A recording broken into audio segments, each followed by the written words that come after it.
Welcome, dear friends, to a tale of love, betrayal, and the unexpected twists of fate. Enjoy the story. Jack Sullivan's world came crashing down around him the moment he heard the news. He was going to be the father of twins.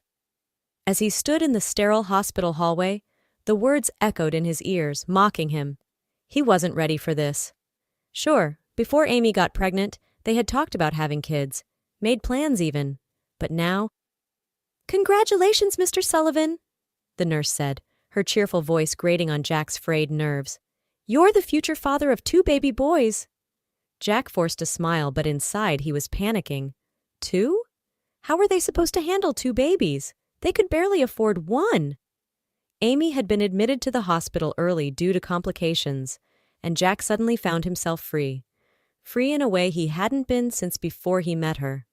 The first day, he moped around their tiny apartment, feeling guilty for not visiting her. He picked up a framed photo of him and Amy on their wedding day. They looked so young, so happy. Where had that couple gone? By the second day, restlessness set in. Jack paced the apartment, his thoughts a jumbled mess of fear and resentment. "I should cook something," he muttered to himself, staring at the empty fridge. But cooking had always been Amy's thing. With a sigh, he grabbed his keys. "I'll just grab a quick bite at Joe's diner." Little did Jack know that this simple decision would change the course of his life forever. Joe's diner was bustling with the dinner crowd when Jack walked in. The smell of greasy burgers and fries filled the air, a far cry from Amy's health-conscious home cooking. He slid into an empty booth, absent-mindedly flipping through the menu he knew by heart. That's when he saw her. She walked in like she owned the place, all legs and confidence. Her fiery red hair cascaded down her back, drawing every eye in the room, but her piercing green eyes were fixed solely on Jack. With a smile that could melt ice, she sauntered over. "This seat taken, handsome?" she purred, her voice like honey. Jack's mouth went dry. He tried to speak, but no words came out. He shook his head dumbly. "I'm Isabel," she said, extending a perfectly manicured hand. "Isabel Reeves." "Jack," he replied, taking her hand. The moment their skin touched, he felt a jolt of electricity. Jack Sullivan. They talked for hours about everything and nothing. Jack found himself spilling his guts about Amy, the pregnancy, his fears of fatherhood. Isabel listened with rapt attention, her green eyes never leaving his face. "Sounds like you could use a distraction," she said with a wink, her foot brushing against his under the table. Jack knew he should leave. Go home, go to the hospital, be with his wife and newborn sons. But as he looked into Isabel's eyes, he felt a pull he couldn't resist. "Maybe I could," he said, his voice husky with desire. Before Jack knew what was happening, they were stumbling through his front door, lips locked in a passionate embrace. As they fell onto the bed he shared with Amy, a small voice in the back of his mind screamed that this was wrong. But Jack silenced it, losing himself in Isabel's intoxicating presence. Jack awoke to the sound of his phone buzzing. Groggily, he reached for it, his head pounding from too much whiskey. The bright screen made him wince as he squinted at the caller ID. Hospital. "Hello?" he mumbled, his mouth feeling like it was stuffed with cotton. "Jack? It's Dr. Thompson. Your wife's asking for you. The twins are doing well, but Amy's been worried sick. You need to get down here now." The events of the previous night came crashing back. Jack sat up with a start, looking around wildly. Isabel was gone, but the lingering scent of her perfume proved it hadn't been a dream. "Shit," he muttered. "Shit, shit, shit." "Jack? Who was calling so early?" Isabel's voice drifted in from the kitchen. She appeared in the doorway, wearing nothing but his shirt from the night before, her red hair tousled in a way that made his heart race despite his panic. I have to go," Jack stammered, jumping out of bed and pulling on his clothes. "My wife, the babies." Isabel's face fell, a flicker of hurt passing through her eyes before being replaced by a cool mask. "Oh, right, your wife." As Jack rushed out the door, Isabel called after him, "Call me!" But Jack was already gone, his mind reeling. What had he done? How could he face Amy now? Jack arrived at the hospital, out of breath and reeking of guilt and stale whiskey. He burst into Amy's room, his hair disheveled and his clothes wrinkled. "Jack!" Amy cried, reaching for him. Her face was pale and drawn, dark circles under her eyes, speaking of a long, difficult labor. "Where were you? I was so worried." Jack's heart clenched at the sight of her. Sweet, trusting Amy. What had he done?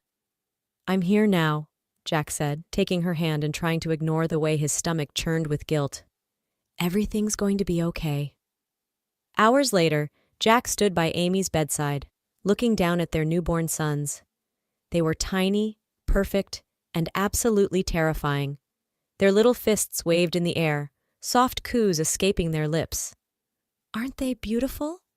Amy whispered, her face glowing with maternal pride despite her exhaustion. "What should we name them?" Jack nodded, unable to speak. All he could think about was Isabel, waiting for him back at their apartment. What kind of father was he going to be? "How about Michael and David?" he suggested weakly, the names of his grandfathers coming to mind. Amy beamed. "They're perfect. Our little Mike and Dave." As Amy cooed over the babies, Jack felt a wave of nausea wash over him. He excused himself, rushing to the bathroom where he emptied the contents of his stomach. As he rinsed his mouth, he stared at his reflection in the mirror. The man looking back at him was a stranger, a cheater, a liar, a coward. "Pull yourself together," he muttered to his reflection. "You're a father now. You have responsibilities." But even as he said the words, he knew he wasn't ready for this. Not by a long shot. Over the next week, Jack's life became a blur of midnight feedings, dirty diapers, and stolen moments with Isabel. He felt pulled in two directions, torn between his family and the exciting new world Isabel represented.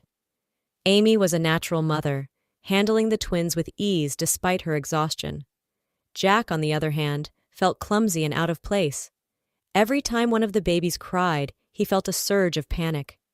"Shh, it's okay, Daddy's here," he would say, bouncing a screaming infant awkwardly. But inside, he was screaming too. "What am I doing? I can't be a father." One night, as he lay in bed next to a sleeping Amy, his phone buzzed with a text from Isabel. "I miss you. When can I see you again?" Jack stared at the message, his mind racing. He couldn't keep living this double life. Something had to give. That's when the idea hit him. His grandfather's old house in the country. It was run down, sure, but it would do. He could send Amy and the babies there, claiming they needed fresh air.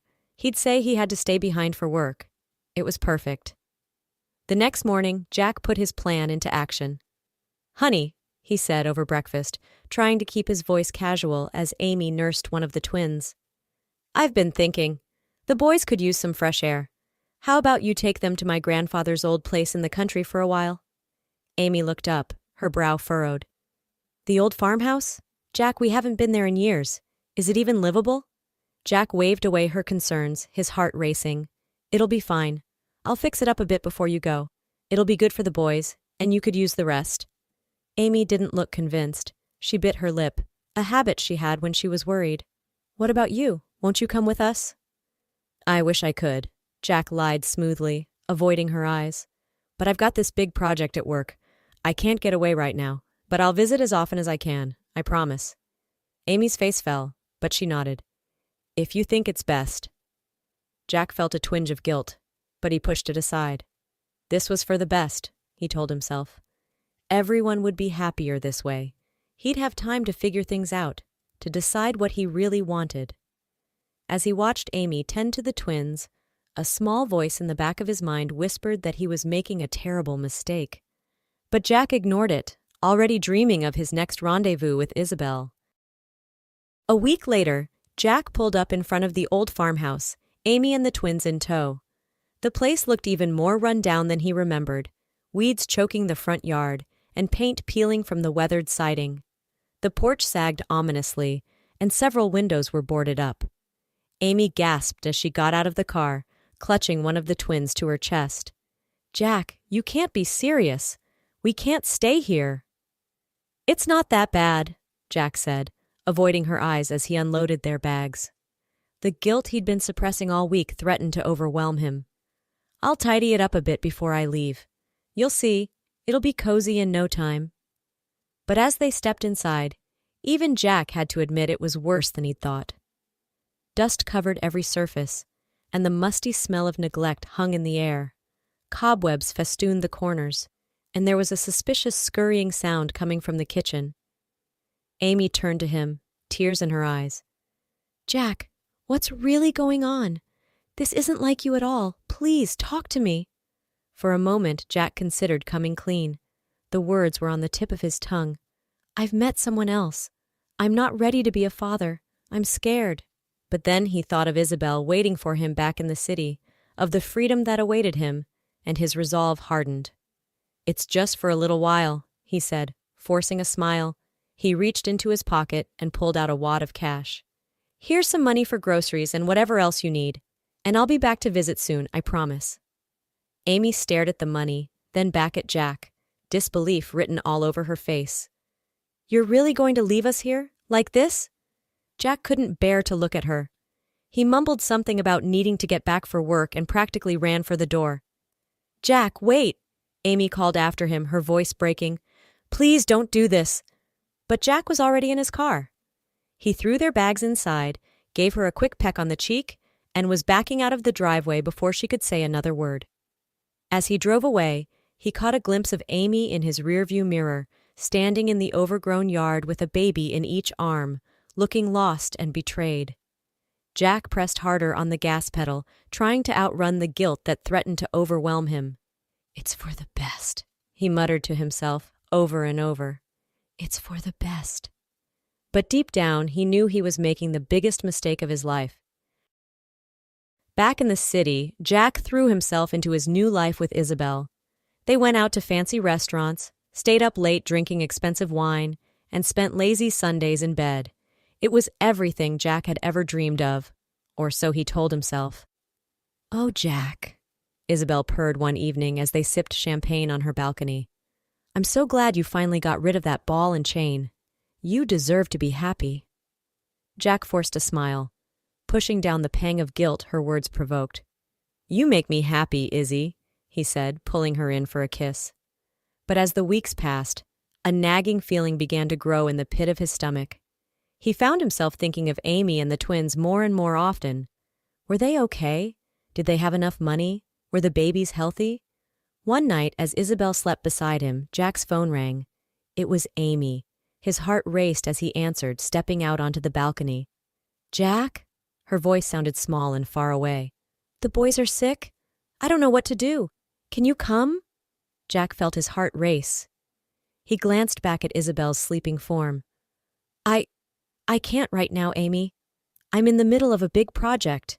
Can't you take them to a doctor in town?" There was a long pause. When Amy spoke again, her voice was cold. "I see. Well, don't worry about us. We'll manage. We always do." The line went dead, leaving Jack feeling hollow inside.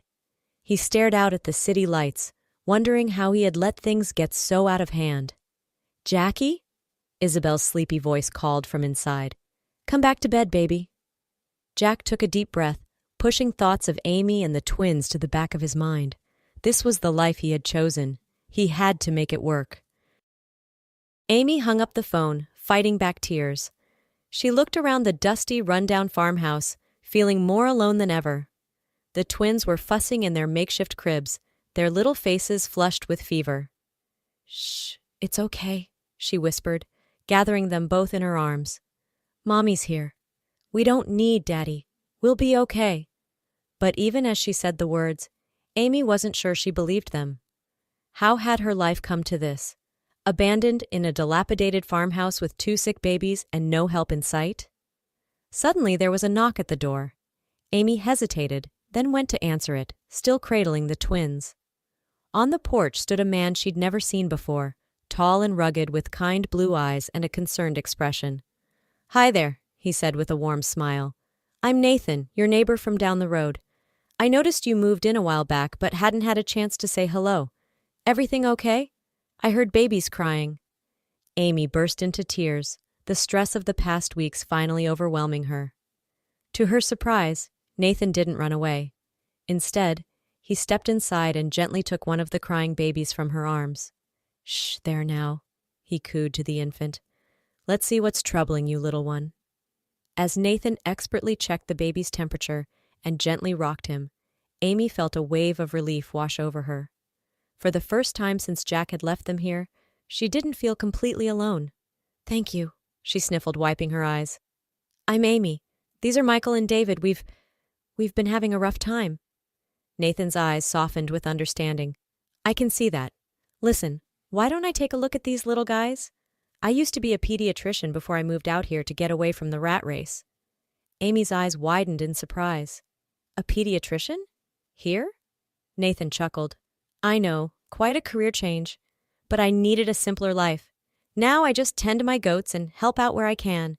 Speaking of which, how about I bring you some fresh goat's milk? It'll be good for you and the babies." As Nathan tended to the twins, Amy felt a glimmer of hope for the first time in weeks. Maybe, just maybe, things would be okay after all. Over the next few months, Nathan became Amy's lifeline. He helped her fix up the old farmhouse, brought fresh milk from his goats, and even found an old crib in his attic for the twins. Amy found herself looking forward to Nathan's daily visits, her heart lifting every time she saw his truck coming down the dusty road. The twins, now 6 months old, seemed to adore him too, always cooing and reaching for him when he entered the room. One warm afternoon, as Nathan was helping Amy plant a vegetable garden behind the house, she found herself studying his profile. The sun glinted off his sandy hair, and his strong hands worked the soil with practiced ease. She couldn't help but compare him to Jack. Where Jack had been all smooth charm and city polish, Nathan was rugged sincerity and quiet strength. "Penny for your thoughts?" Nathan asked, catching her staring. Amy blushed, looking away quickly. "Oh, I was just thinking about how much you've done for us. I don't know how I can ever repay you." Nathan sat back on his heels, wiping his brow with the back of his hand. "You don't owe me anything, Amy. That's what neighbors are for.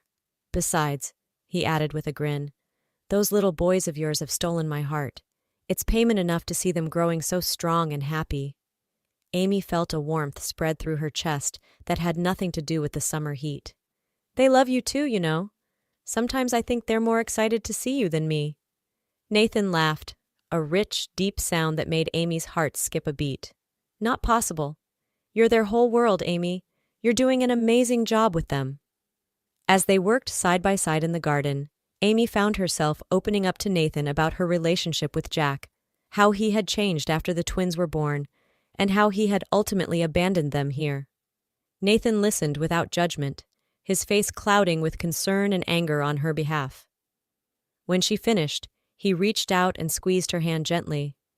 "Amy, I hope you don't mind me saying this, but any man who could leave you and these beautiful boys doesn't deserve you. You're amazing, you know that? The way you've handled all this, you're the strongest person I know." Amy felt a blush creep up her cheeks. For the first time in months, she felt seen, appreciated, and as she looked into Nathan's kind blue eyes, she realized something else. She was falling in love again. Meanwhile, back in the city, Jack's perfect life with Isabel was starting to show cracks. The initial excitement of their affair had worn off, replaced by the mundane realities of day-to-day life. They fought constantly about money, about Jack's long hours at work, about his reluctance to fully commit to their relationship. "When are you going to divorce her, Jack?" Isabel demanded one night, pacing their luxurious apartment in her silk robe. "I'm tired of being your dirty little secret." Jack ran a hand through his hair, frustration evident on his face. He'd lost weight in the past months, and dark circles had taken up permanent residence under his eyes. "It's complicated, Izzy. There are the kids to think about." Isabel's eyes narrowed dangerously. "The kids you abandoned, you mean? Face it, Jack. You're not a father, you're barely even a man." Her words hit Jack like a slap in the face. For the first time, he truly saw himself through someone else's eyes, and he didn't like what he saw. "That's not fair," he protested weakly. "I send them money." Isabel laughed bitterly. "Oh, how generous of you. I'm sure that makes up for not being there for their first words, their first steps. Do you even know what they look like now?" Jack fell silent, shame washing over him. The truth was, he didn't. In the months since he'd left Amy and the twins at the farmhouse, he'd only made a handful of short, awkward phone calls. Each time he'd promised to visit soon, but something always came up. A work emergency, a weekend getaway with Isabel, a million excuses that sounded hollow even to his own ears. "I thought I was getting the man of my dreams," Isabel continued, her voice dripping with disdain. "Instead, I got a coward who runs away from his responsibilities. You're pathetic, Jack Sullivan." As Isabel stormed out of the room, slamming the bedroom door behind her, Jack was left alone with his thoughts. He walked to the window, looking out at the glittering city skyline. This was the life he'd chosen, the excitement, the freedom, the passionate woman who'd swept him off his feet. So why did he feel so empty inside? For the first time in months, Jack allowed himself to really think about Amy and the twins. He pictured them in that rundown farmhouse, imagined the boys taking their first toddling steps on the uneven floorboards. A wave of longing washed over him so strong, it nearly brought him to his knees. "What have I done?" he thought, pressing his forehead against the cool glass of the window. "How did I let things get so out of control?" That night, as Isabel slept fitfully beside him, Jack made a decision. It was time to face the music. He had to see Amy and the boys, to try and make things right. He didn't know if it was too late, if too much damage had been done, but he had to try. He owed them that much. The next morning, Jack rose early, packing a small bag while Isabel still slept. He left a brief note on the kitchen counter. "I need to see my family, I'm sorry," and slipped out of the apartment before he could lose his nerve. The drive to the farmhouse seemed to take forever.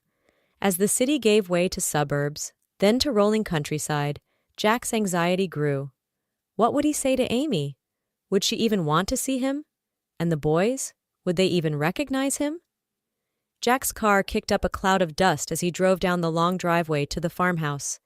His heart was pounding in his chest, his palms sweaty on the steering wheel. As he pulled up, he was shocked by what he saw. The old house had been transformed. The yard was neatly mowed, flowers bloomed in window boxes, and he could hear the happy squeals of children playing. Then he saw them. Amy was sitting on a blanket in the yard, looking more beautiful than ever. Her hair was longer than he remembered, sun-streaked and pulled back in a casual ponytail. She was laughing at something, her whole face lit up with joy. The twins, now toddlers, were taking wobbly steps towards a man Jack had never seen before.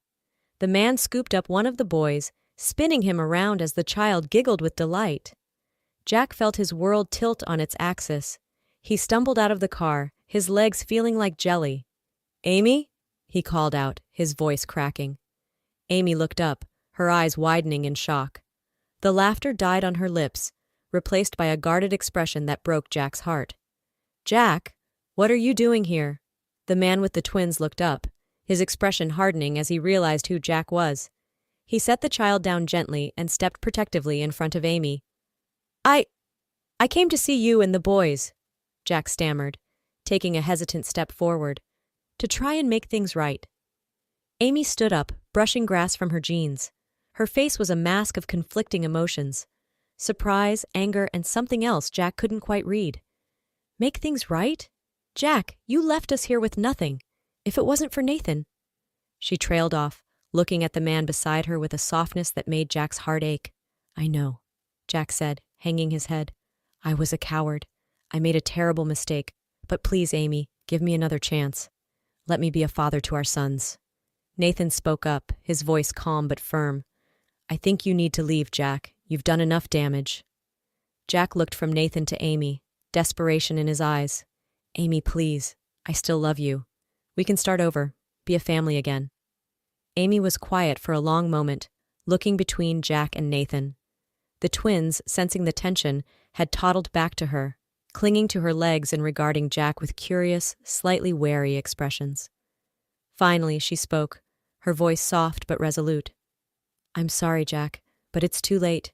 We've moved on. Nathan has been more of a father to the boys in the past few months than you ever were. We're happy here. Please, just go."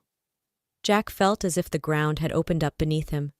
He stumbled back to his car, the sound of his son's laughter ringing in his ears. As he drove away, he caught a glimpse in his rearview mirror of Amy in Nathan's arms, the twins playing at their feet. He had made his choice, and now he had to live with the consequences. Jack drove back to the city, to Isabel and the life he had chosen, knowing that he had lost something precious that he could never get back. Years passed. Jack and Isabel's relationship eventually fell apart, the weight of Jack's guilt and regret too much for them to bear. He threw himself into his work, climbing the corporate ladder but feeling emptier with each passing day. Amy and Nathan got married in a small ceremony on the farm, the twins serving as adorable ring-bearers. They had 2 more children together, creating the big, loving family Amy had always dreamed of. And sometimes, on quiet nights, Jack would find himself driving past that old farmhouse, watching the warm glow of the windows, and imagining the life that could have been his. But he never stopped, never knocked on the door.